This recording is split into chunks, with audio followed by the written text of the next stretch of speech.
Part 1, Chapter 23 of Anna Karenina by Leo Tolstoy. Translated by Nathan Haskell Doyle. This recording is in the public domain. Read by Marianne Spiegel. Vronsky took a few turns with Kitty. Then she joined her mother. But she had time for only a few words with the Countess Nordstone, ere Vronsky came back to get her for the first quadrille. During the quadrille nothing of importance was said.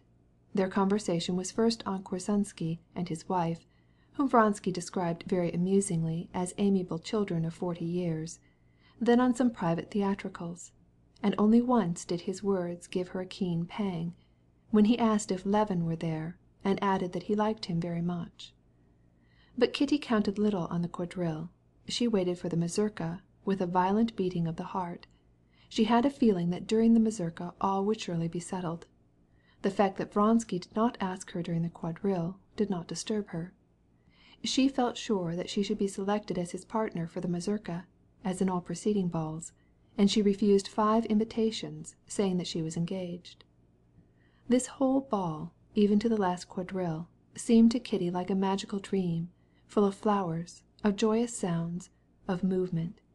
She did not cease to dance until her strength began to fail, and then she begged to rest a moment.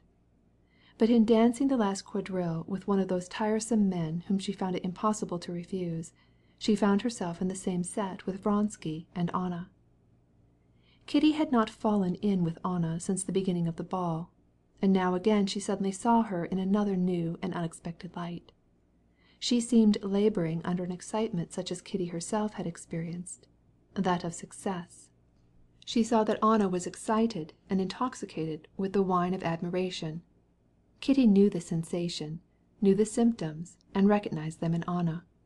She saw the feverish brilliancy of her, and the smile of happiness and excitement involuntarily parting her lips, and the harmony, precision, and grace of her movements. Who has caused it? She asked herself.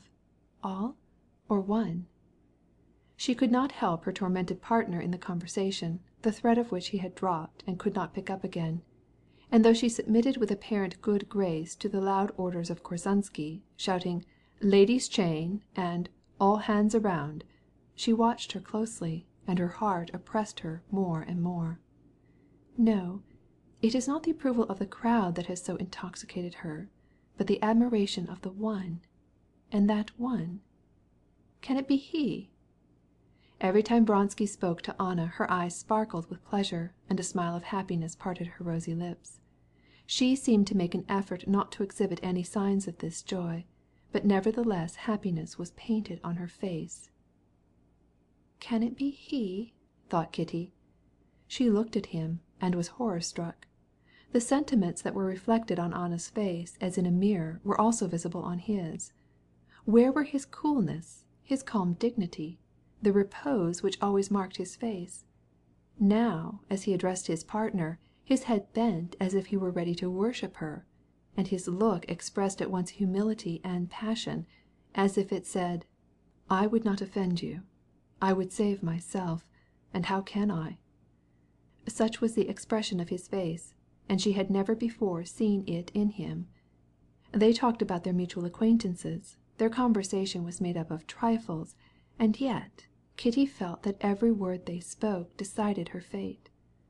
Strange as it might seem, although they really remarked how ridiculous Ivan Ivanovitch was in his efforts to speak French, and how Miss Fletskaya might have found a better match, nevertheless these words had for them a peculiar meaning, and they understood it just as well as Kitty did. In Kitty's mind, the whole ball, the whole evening, everything, seemed enveloped in mist. Only the stern school of her education, serving her well, sustained her, and enabled her to do what was required of her, that is to say, to dance, to answer questions, to talk, even to smile.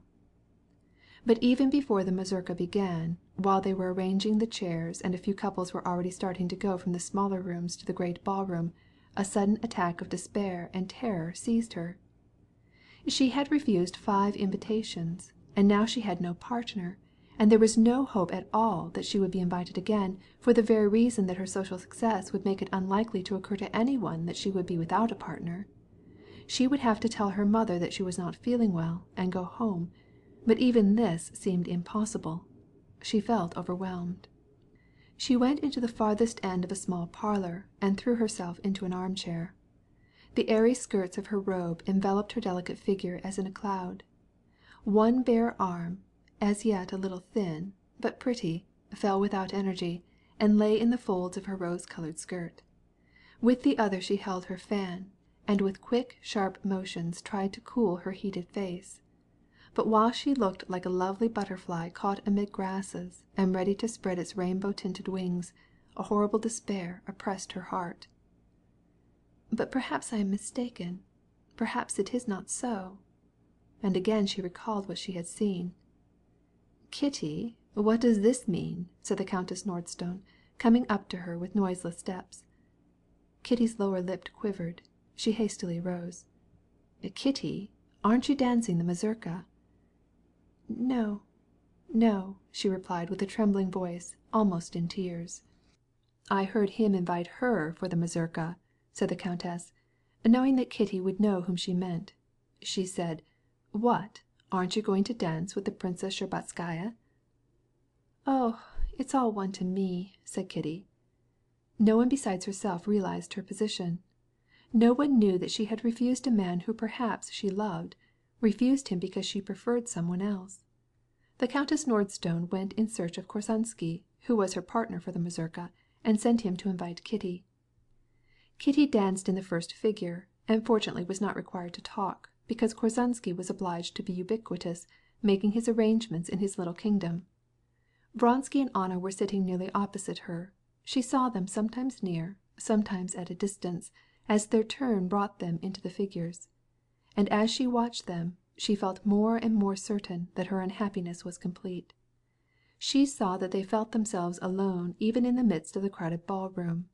And on Vronsky's face, usually so impassive and calm, she remarked that mingled expression of humility and fear, which strikes one in an intelligent dog, conscious of having done wrong. If Anna smiled, his smile replied. If she became thoughtful, he looked serious. An almost supernatural power seemed to attract Kitty's gaze to Anna's face. She was charming in her simple black velvet. Charming were her round arms, clasped by bracelets. Charming her firm neck, encircled with pearls. Charming her dark, curly locks breaking from restraint. Charming the slow and graceful movements of her small feet and hands. Charming her lovely face, full of animation.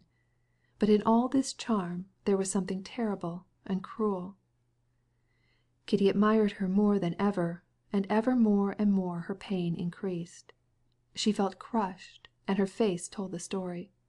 When Vronsky passed her in some figure of the mazurka, he hardly knew her, so much had she changed.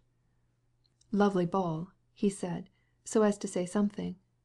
"Yes," was her reply.